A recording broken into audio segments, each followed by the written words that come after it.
Shalom, shalom, meus irmãos. Tudo bem com vocês? Palavra de Deus.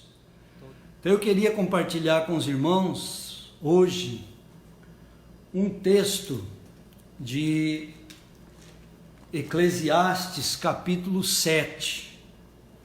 Então eu queria que você abrisse sua Bíblia aí em Eclesiastes, capítulo 7. E à medida que você vai acompanhando a palavra aí, você vai dando um joia aí que encontrou o texto, tá bom? Eclesiastes capítulo 7, versículo 8, a primeira parte do versículo 8, a parte A do versículo 8. Glória a Deus. Muito bem. Vamos ler então, para a gente conversar um pouquinho. Eclesiastes capítulo 7, versículo 8, a parte A do versículo diz assim: melhor é o fim das coisas do que o princípio delas. Sobre isso eu quero falar um pouquinho hoje, porque essa palavra escrita pelo rei Salomão, com tanta sabedoria, o homem que nós entendemos ser mais sábio de todos os tempos, que escreveu milhares de coisas, de textos, de provérbios, de tantas coisas. Este homem, na sua grande sabedoria, nos diz aqui nesse texto que melhor é o fim de uma coisa do que o princípio dela. Então, hoje, nessa live, eu queria compartilhar com você um pouquinho a respeito de entender o propósito das coisas. Entender que tudo o que acontece na nossa vida, que tudo o que acontece ao nosso redor, tudo o que acontece na nossa história tem um propósito. E nós precisamos aprender a entender o propósito. Por que precisamos aprender a entender o propósito? Quando ele fala que é melhor o fim de uma coisa, é exatamente porque ele sabe que no final de um processo, no final de uma coisa, você vai entender que aquilo não era tão ruim quanto você pensava que fosse. Entender o propósito de Deus, entender o propósito de alguma coisa, é poder não sofrer no processo. Porque às vezes o processo que Deus usa para fazer algo na nossa vida, esse processo ele pode ser doloroso, ele pode ser difícil, ele pode ser até nos envolver dentro de tristezas e muitas vezes, quase na totalidade das vezes, nós, quando estamos passando por um processo, nós não compreendemos o que isso vai gerar lá na frente.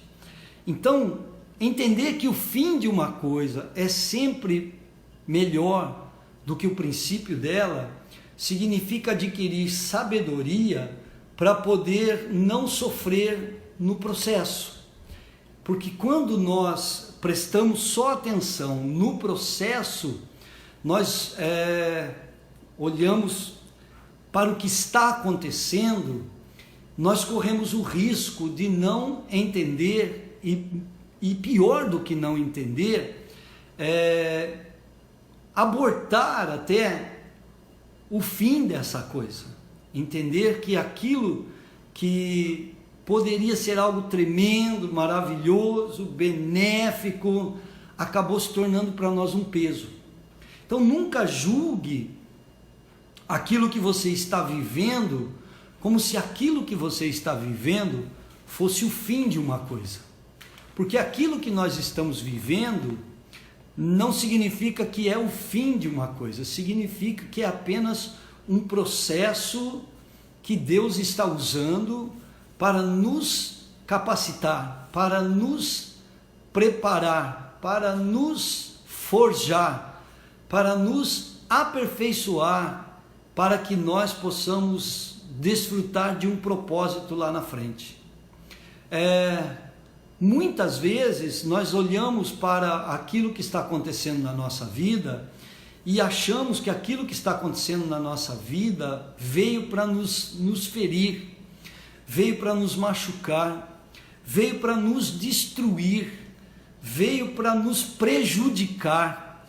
E muitas vezes nós, nesse processo de não entender o que está acontecendo, dentro desse processo, nós acabamos dando lugar para uma série de outras coisas que serão muito prejudiciais para a nossa vida. Por exemplo, quando nós não entendemos o processo do que Deus está fazendo na nossa vida, não entendemos aquilo que está acontecendo na nossa vida, não entendemos o que estamos passando, nós corremos o risco de nos deixarmos levar pela murmuração. Começamos a falar, a reclamar, a murmurar. Muitas vezes murmuramos contra a circunstância, mas muitas vezes murmuramos contra as pessoas, muitas vezes murmuramos contra Deus. Começamos a falar que Deus nos abandonou, que Deus nos deixou, que Deus não nos ama mais, que aquilo que estamos passando, e começamos a olhar para as outras pessoas. Só que nós, às vezes, quando olhamos para as outras pessoas e fazemos o comparativo, nós não sabemos em que fase do processo essas pessoas estão, não sabemos se essas pessoas já passaram pelo processo, não sabemos se elas já concluíram o processo e nós fazemos os comparativos. Só que às vezes o estágio que nós estamos não tem nada a ver com o estágio que aquela outra pessoa passou, e nem mesmo o processo que nós estamos passando muitas vezes é similar ao processo que outra pessoa está passando. Então nós precisamos entender o processo que Deus trabalha na nossa vida, porque tudo aquilo que Deus faz na nossa vida é bom. Deus não faz nada que não seja bom para nós.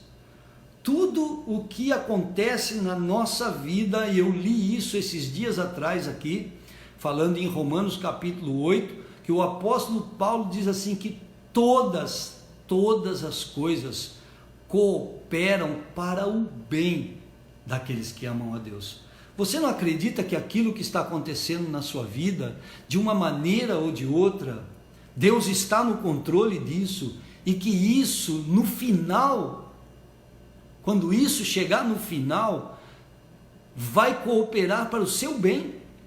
Agora, o texto é muito claro e muito preciso. O texto não diz que todas as coisas cooperam para o bem de todos. Entendeu? É preciso prestar atenção, porque às vezes todas as coisas cooperam para o bem, mas todas as coisas, não é que todas as coisas cooperam para o bem de todos. Todas as coisas cooperam para o bem daqueles que amam a Deus. Então, quando nós perdemos o foco durante o processo, nós corremos o risco também de perder este fogo, esta chama de amor por Deus. E é óbvio que se nós perdermos esta chama de amor por Deus, o processo vai acabar nos prejudicando e não nos abençoando. Eu vou citar um exemplo aqui bastante conhecido de pessoas que não entenderam o processo e foram destruídas pelo processo. Quando o povo de Israel saiu, e é isso que é muito importante nós entendermos, projeto de Deus para o povo de Israel, o destino para o povo de Israel ao sair do Egito, não era o deserto. O destino para o povo de Israel era a terra prometida. Esse é o propósito, esse é o projeto, esse é o sonho de Deus, era o sonho de Deus para aquela nação. E Deus os vai levando até aquele lugar.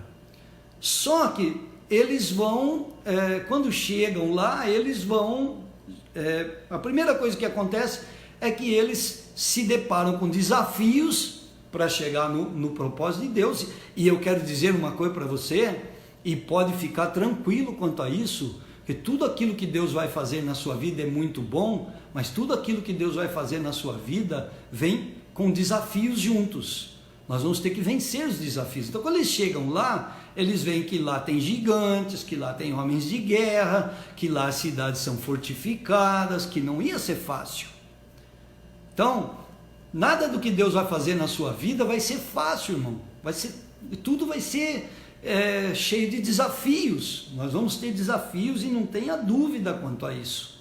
Nós vamos ter desafios. E aí, quando eles veem os desafios, a primeira coisa que eles se permitem entrar no coração é a incredulidade, é a dúvida. E aí, quando eles duvidam, logo em seguida a dúvida no coração deles gerou uma outra coisa, a dúvida gerou a murmuração. Então, todas as vezes que nós olhamos para o desafio e não para o propósito, nós vamos permitir que a dúvida entre no nosso coração.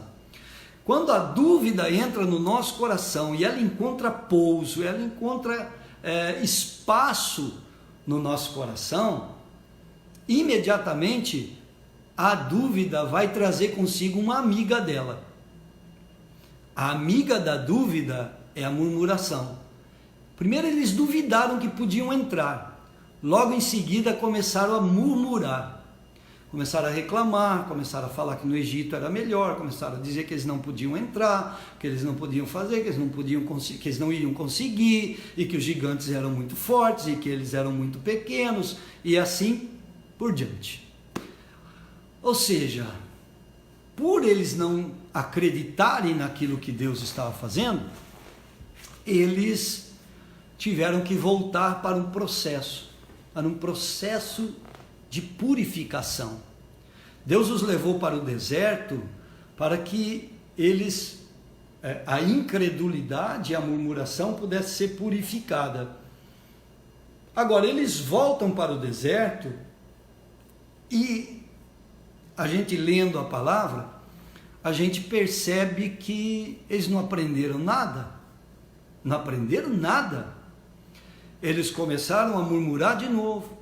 Murmurar porque não tem água, murmurar porque não tem comida, e aí Deus manda o maná, e todos os dias eles recebiam maná do céu, mas aí daqui a pouco, com pouco tempo, começaram a murmurar, porque só tinha o maná, porque eles queriam carne, porque eles queriam isso, porque eles queriam aquilo, depois daqui a pouco já começou no Egito era melhor e tudo mais.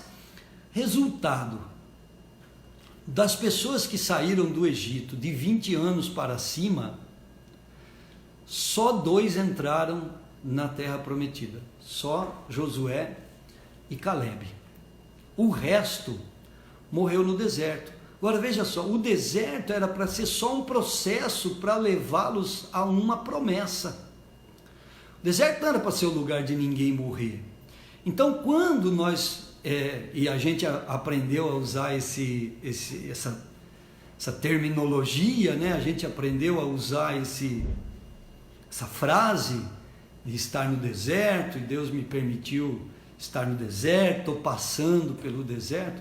É preciso entender que o deserto é o processo que Deus está usando para purificar os nossos corações, para nos aperfeiçoar, para retirar e remover de nós as coisas que ainda desagradam a Deus, porque Deus quer nos levar, na verdade, para uma promessa, para um lugar de bênção, para um lugar onde mana leite e mel. Essa era a promessa de Deus. E Deus estava fazendo isso com eles, mas a grande maioria não compreendeu isso e morreu no deserto. Então nós precisamos entender, irmãos, que nós não podemos julgar o que Deus está fazendo na nossa vida enquanto nós estamos no meio do processo. Você não pode julgar que o que você está passando é bom ou é ruim, ou é desagradável, ou é mal o que você está passando enquanto você está passando. Porque na verdade, enquanto você está passando, você não está percebendo nada. Eu vou citar outros exemplos aqui. Às vezes a gente chega numa padaria ou até mesmo em casa, e você vai fazer um bolo, ou você vai fazer um pão, ou você compra um pão, e aquilo é o fim da coisa. E aí você olha e fala, uau, que bolo bonito, uau, que pão bonito, que pão gostoso, que bolo gostoso, e nós estamos admirando, desfrutando, aproveitando do fim de uma coisa. Agora, antes que aquilo chegasse a ser o que aquilo é, aquilo passou por um processo, aquilo foi batido, aquilo foi misturado, aquilo foi sovado, a palavra é surrado, né? Então a farinha precisou ser moída, enfim, o grão de trigo foi moído, não é? Para se tornar farinha, e foi juntado com outros ingredientes, e foi espancado, passado no rolo, foi esmagado, foi levado para o fogo, para a temperatura alta, para depois se tornar um produto que quando você pega e você diz, uau, que coisa boa. É isso aí.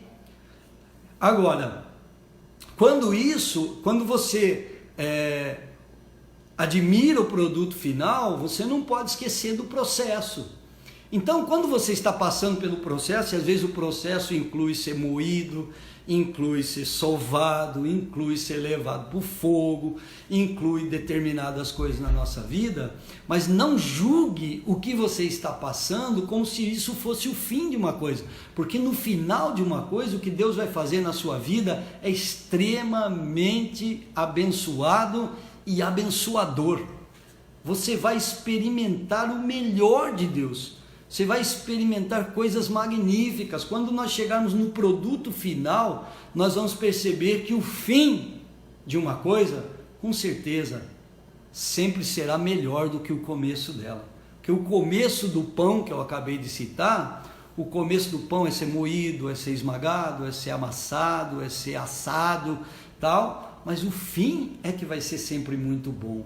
Então, meu querido, não julgue aquilo que está acontecendo na sua vida, não julgue o processo que está acontecendo na sua vida sem você entender. Eu gosto muito de dizer uma palavra, de usar essa palavra, essa expressão, e dizer assim, não julgue o que Deus está fazendo enquanto Ele está fazendo, porque enquanto Ele está fazendo, você não viu o final. O final é sempre bom. O final é sempre abençoador, o final é sempre de promessas, de bênçãos, de crescimento, de maturidade, de fortalecimento, de enriquecimento, de edificação. O princípio e o meio são processos que Deus está trabalhando na nossa vida. Eu quero usar aqui alguns exemplos bíblicos para falar um pouquinho disso e de como nós devemos entender as coisas, como nós devemos prestar atenção no fim daquilo que Deus está fazendo na nossa vida.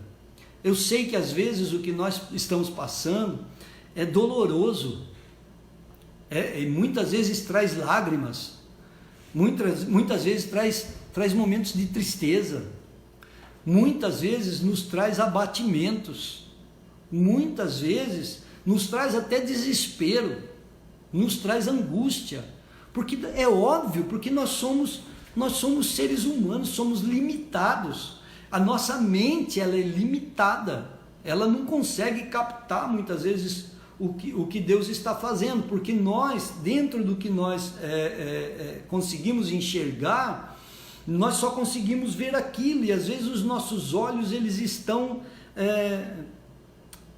focados demais no que está acontecendo naquele momento.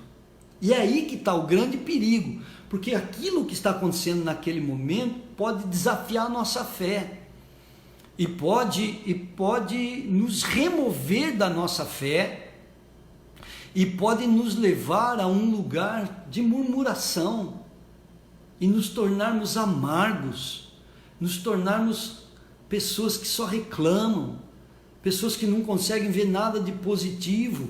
Então nós precisamos entender essas coisas, entender o que Deus está fazendo, porque entendendo o processo, nós vamos entender o propósito, entendeu? E eu quero usar alguns exemplos. E o primeiro exemplo que eu queria usar, ele vai do capítulo 37 de Gênesis até o capítulo 45. Não vamos ler porque é muita coisa, mas é uma história bastante conhecida. É a história de José. José, filho de Jacó, José no Egito. Muito bem. José teve alguns sonhos de Deus, né? Deus plantou alguns sonhos em José, e esses sonhos estavam relacionados com o futuro. Então José, ao ter os sonhos, começou a contar os sonhos para os seus pais, começou a contar os sonhos para os seus irmãos, e eu queria aqui fazer uma observação, chamar a atenção, porque nem sempre todo mundo vai entender o que Deus plantou no nosso coração. Então, muita cautela, às vezes, com ficar falando demais, contando demais, sonhando demais, porque nem todo mundo vai ter compreensão do que Deus está fazendo na sua vida, tá bom? Então, José começou a contar, e isso despertou um ciúme nos seus irmãos. Despertou uma coisa ruim no coração dos seus irmãos, e seus irmãos começaram a pensar: bom, esse cara está falando que nós vamos nos dobrar diante dele e tudo mais, e você não entendia o que Deus estava fazendo. E eles armaram uma trama, em primeiro lugar, para matar a José. A ideia era matar José, mas daí ficaram com medo de matá-lo, porque era sangue deles, irmão deles. Decidiram vender José. E venderam José para uma caravana de ismaelitas que estava passando. Venderam como escravo. José foi vendido então por seus irmãos, e esses ismaelitas o venderam, novamente o revenderam como escravo no Egito. E então José foi servir como escravo na casa de um homem chamado Potifar. E lá na casa de Potifar, Deus começou a abençoar José e tal, tem toda a história que começou a prosperar a casa de Potifar, e Potifar colocou ele como senhor de toda a casa, administrador de toda a casa, mas a mulher de Potifar decidiu se engraçar com José. E como José não a quis, ela levantou uma calúnia contra José. Não vou contar a história inteira, mas aí José é levado para a prisão, jogado na prisão. Nós não estamos falando dessas, as nossas prisões de hoje em dia seria o paraíso, perto do que era aquilo para os escravos no Egito, tá? Era um negócio terrível, era tenebroso, né? Sinistro. E José fica por muitos anos como prisioneiro, né,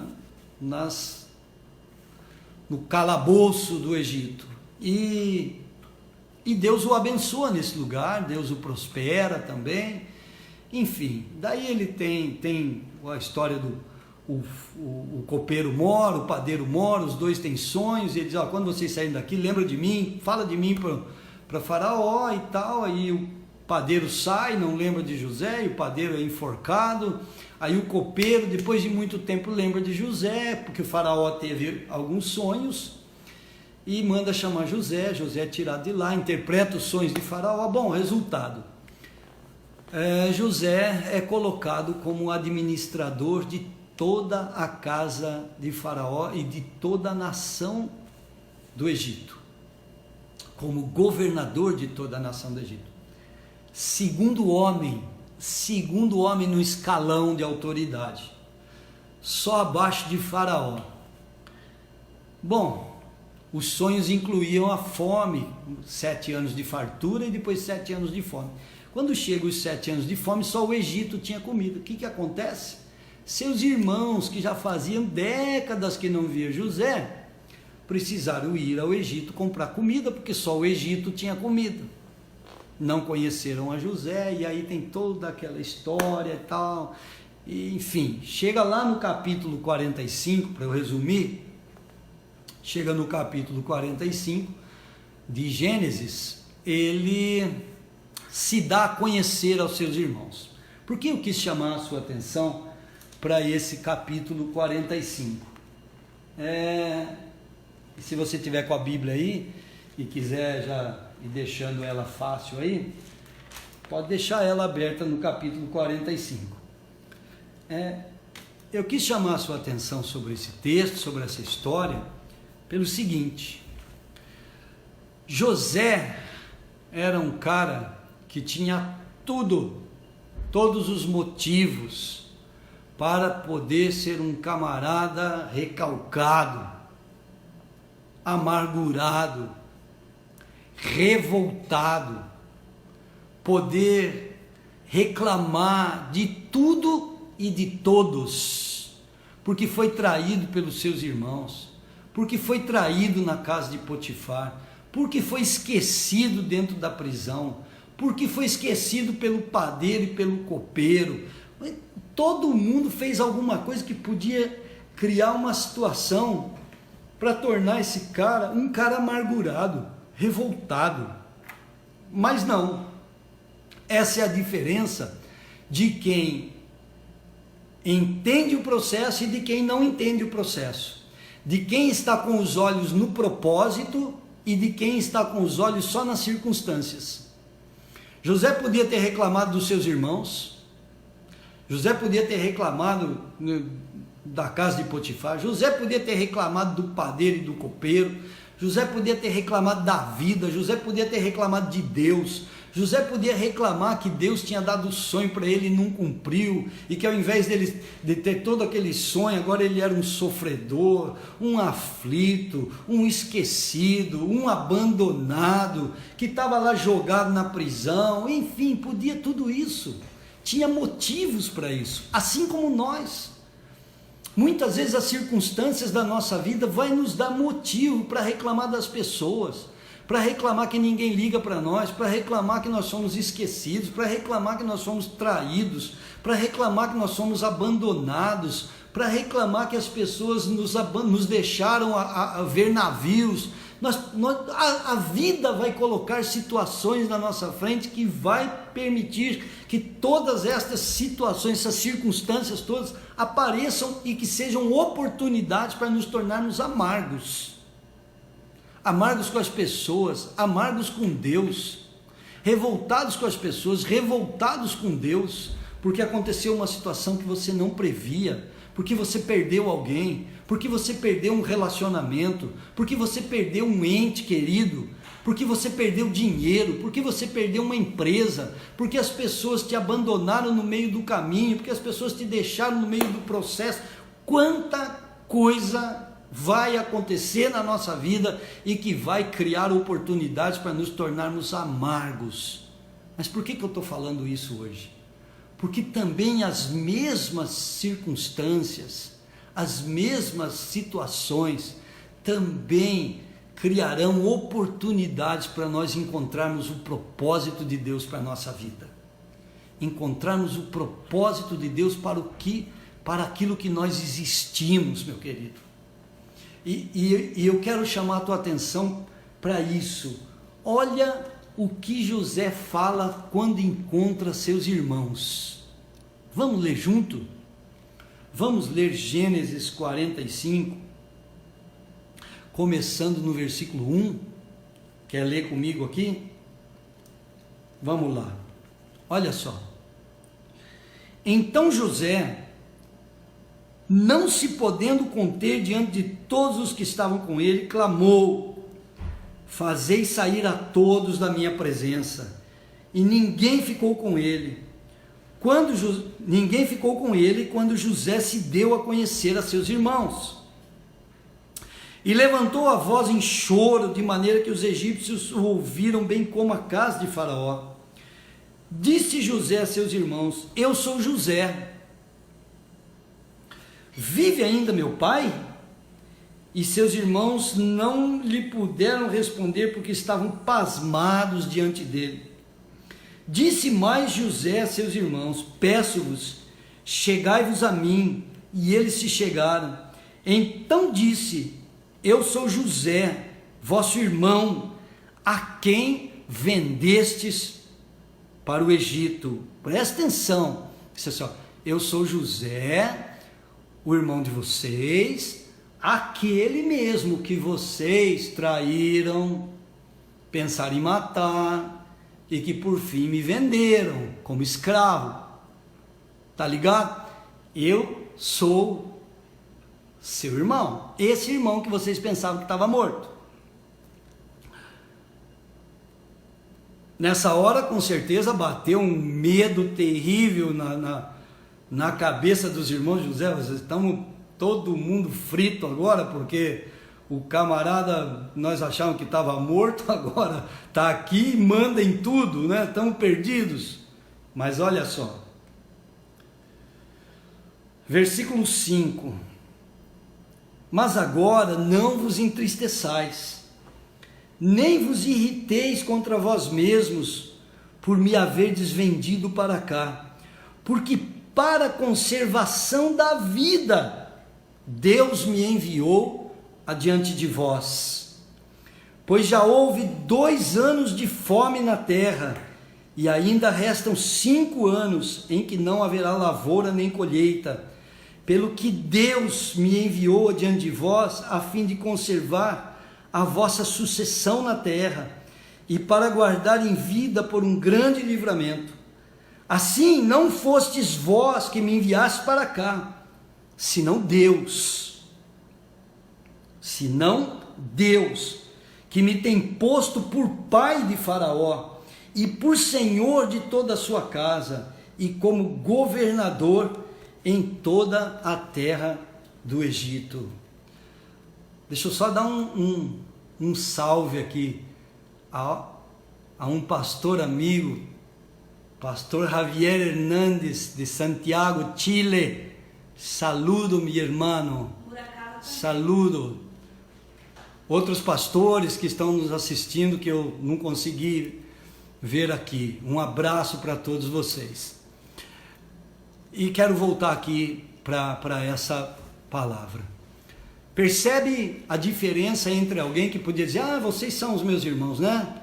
São vocês que me venderam, são vocês que me traíram, são vocês que pensaram em me matar, são vocês que me colocaram nessa roubada, vocês que me colocaram nessa situação difícil. Agora chegou a minha vez, agora vou me vingar, agora vou dar o troco, agora vocês vão ter que pagar a fatura do que vocês fizeram lá atrás, porque agora mando eu em tudo isso aqui.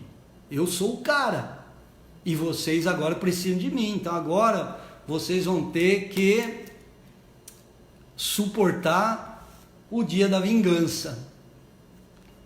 Mas não. O que ele disse? Disse assim: não chorem, não vos entristeçam, porque não foram vocês que me mandaram para cá. Vocês nunca me mandaram para cá. Quem me mandou para cá foi Deus. Foi Deus que usou vocês, inclusive, para me vender, para me trazer para cá, para eu tornar-me governador de toda a terra do Egito, para eu me tornar o pai de Faraó e senhor de toda a sua casa. Sabe para quê? Presta atenção de novo, vou ler de novo. versículo 5.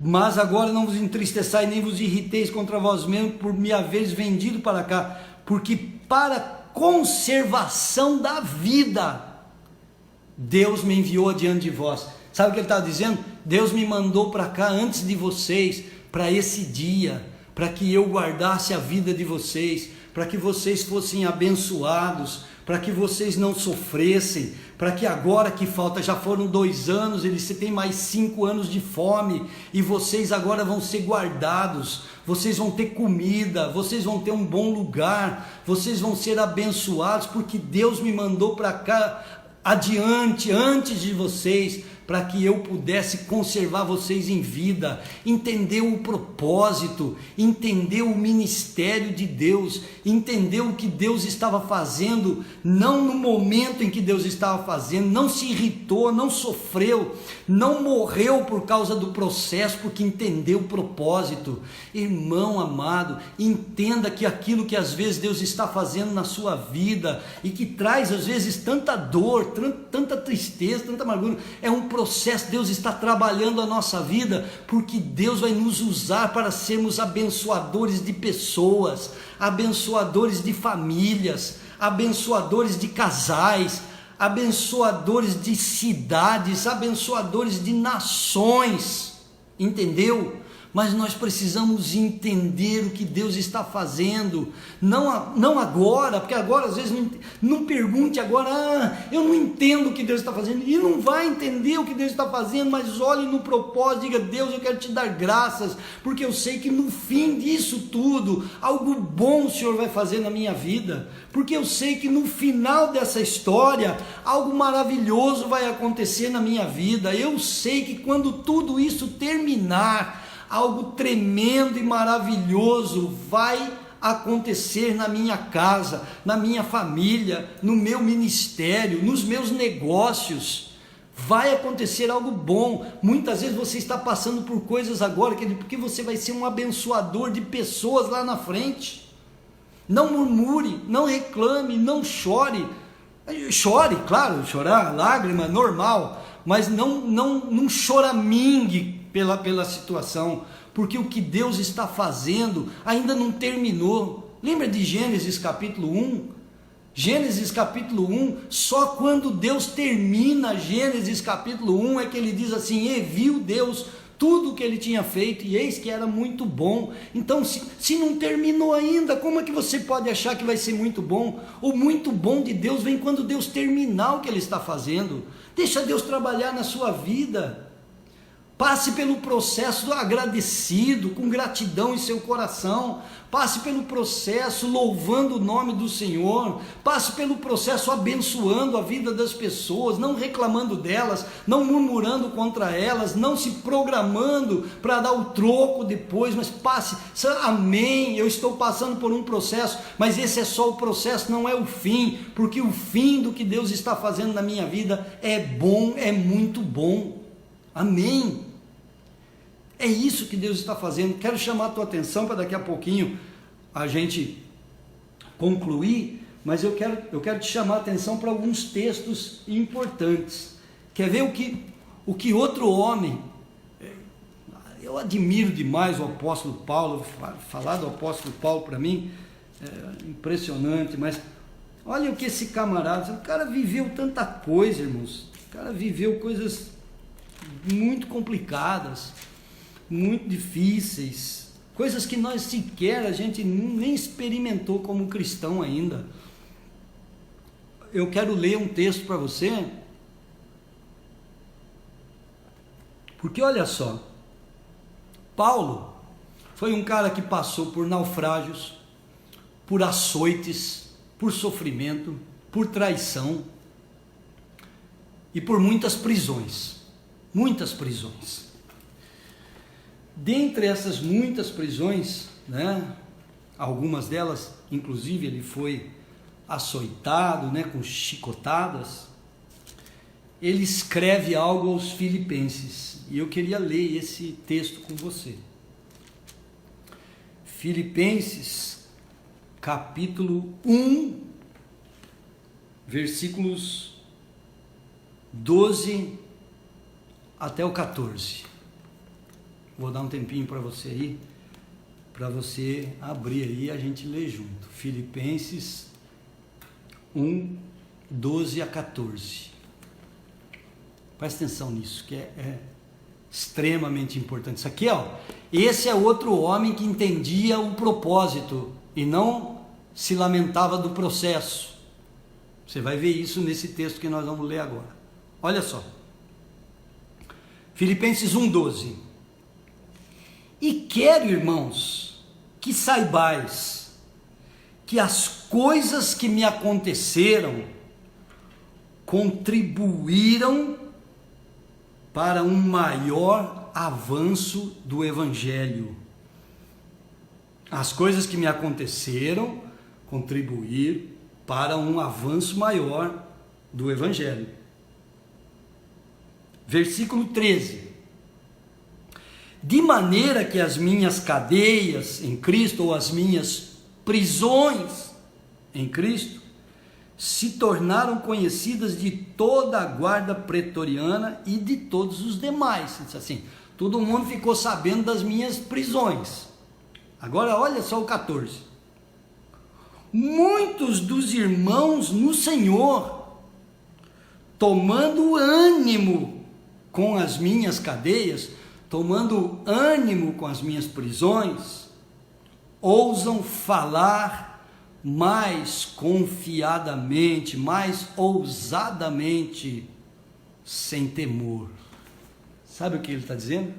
Irmãos, as prisões para as quais eu fui e que fui submetido, serviram para o avanço do Evangelho, para o crescimento do Evangelho. Ele não via a prisão como um lugar, eu estou sendo injustiçado, eu fui colocado na prisão, e as pessoas me traíram, e eu estou sofrendo aqui, e eu fui chicoteado, e blá blá blá, e se lamentar, e se lamuriar, e murmurar, e nada disso. Não, irmãos, as minhas prisões estão servindo para o avanço do Evangelho, de tal maneira que muitos irmãos se animaram com as minhas prisões e estão falando com mais ousadia, com mais confiança do Evangelho de Cristo.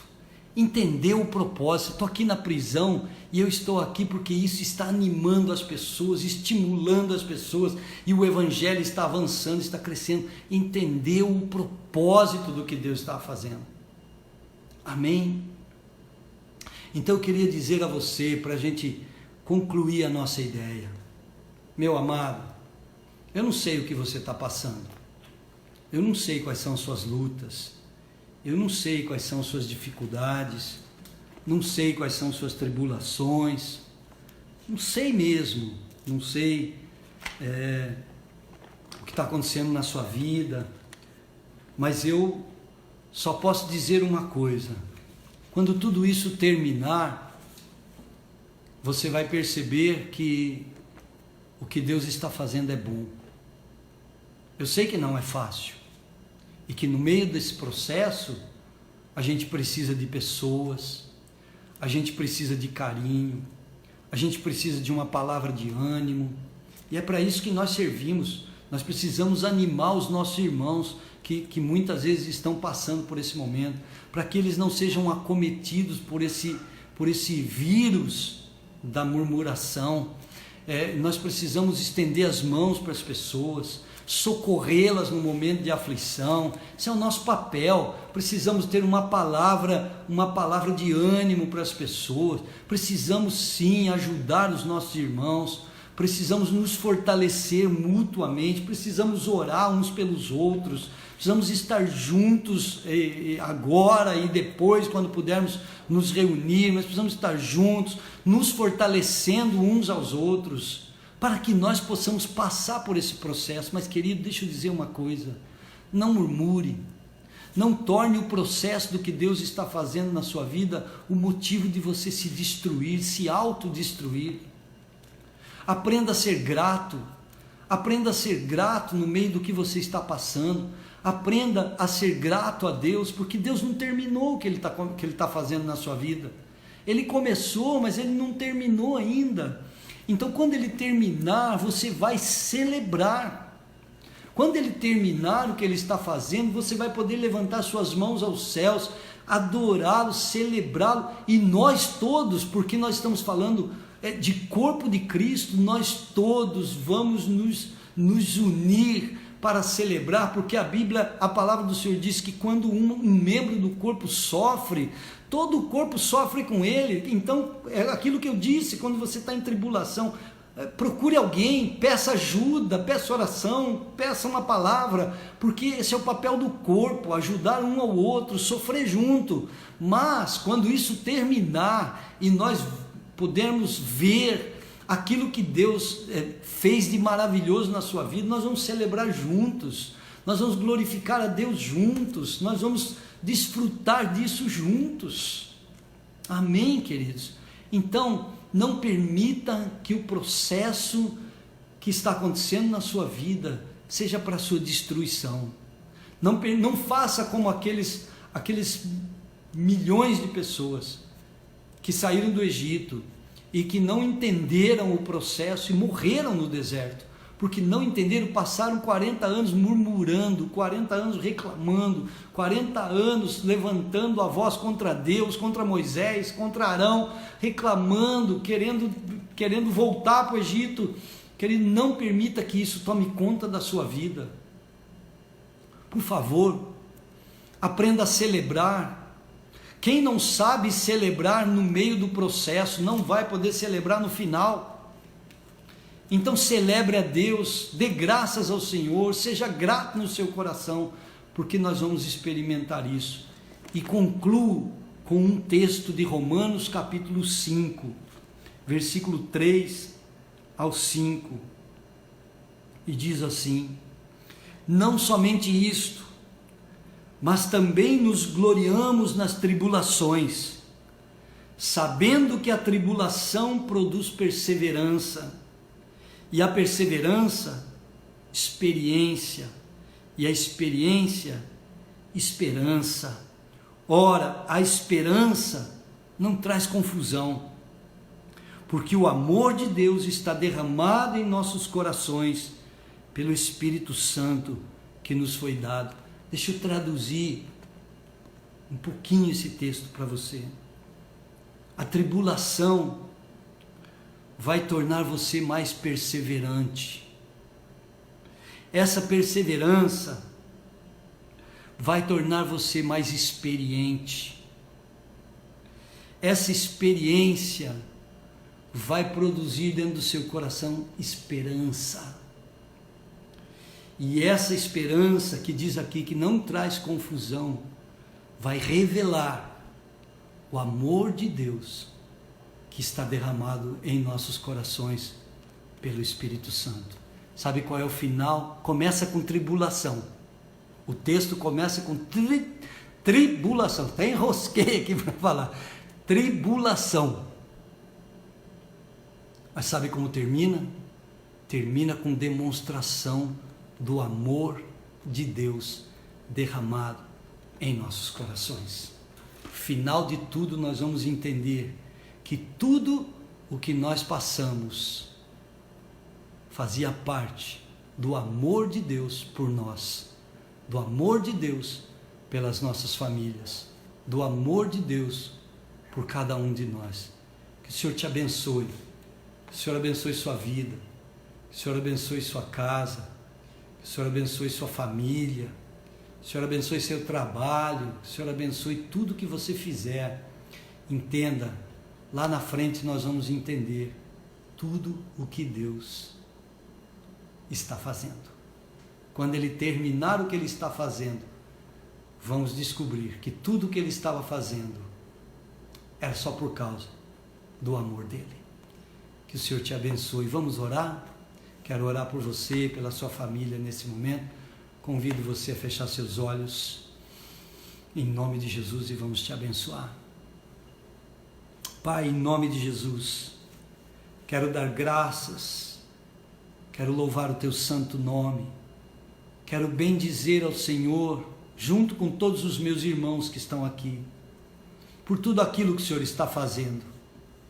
Ainda que a nossa mente limitada, nosso entendimento limitado, não compreenda aquilo que o Senhor está fazendo, nós queremos te dar graças, porque nós sabemos que quando o Senhor terminar de fazer o que está fazendo, nós vamos ver que aquilo que o Senhor está fazendo é muito bom. Obrigado, Senhor, pelo processo. Queremos te dar graças pelo processo. Queremos te dar graças, porque ainda que não entendamos o processo está nos levando a um destino maior e melhor. Pai, muito obrigado. Obrigado, Senhor, pela oportunidade que o Senhor está me dando de compartilhar essa palavra com essas pessoas. Que essa palavra alcance centenas, milhares de pessoas, que possam ser, Senhor, renovadas, fortalecidas e abençoadas por essa palavra, Senhor. Eu abençoo cada vida que está aqui, cada família, cada área de suas vidas, desde a área espiritual, que é aquela que mais importa, Senhor, até as nossas áreas emocionais, físicas, espirituais, financeiras, enfim, conjugais, familiares, todas as áreas da nossa vida sejam plenamente alcançadas e abençoadas por Ti, Senhor. Te damos graças pelo privilégio de estarmos reunidos aqui, Senhor, nesta ferramenta tão importante que nós temos nas nossas mãos hoje. Abençoa todos os meus irmãos, abençoa a nossa cidade, abençoa o nosso estado, abençoa a nossa nação, abençoa todas as nações da terra, Senhor. Abençoa em Cristo Jesus cada pastor de outro ministério que esteve aqui comigo, Senhor. Estende as tuas mãos também sobre cada vida e cada ministério, em nome do Senhor Jesus Cristo. Oramos pelos nossos irmãos enfermos, para que o Senhor estenda as tuas mãos. Oramos para que o Senhor intervenha, Senhor, nessa epidemia que está, Senhor, assolando o mundo ainda hoje, mas que o Senhor possa, ó Pai, colocar as tuas mãos, repreender esse vírus maligno que está assolando nações, Senhor, em nome de Jesus, ó Pai, para que tudo volte ao normal, Senhor, no tempo mais breve possível. É o que te pedimos, para a glória e louvor do teu santo e bendito nome. Obrigado, Senhor. Amém e amém. Foi um prazer estar com vocês, com todos vocês, e que o Senhor te abençoe, o Senhor te dê um próximo final de semana, um começo de final de semana aí, muito abençoado. Deus abençoe a todos, fiquem com Deus, fiquem firmes aí com a sua família, em nome de Jesus. Um beijo no coração de todos vocês, até mais.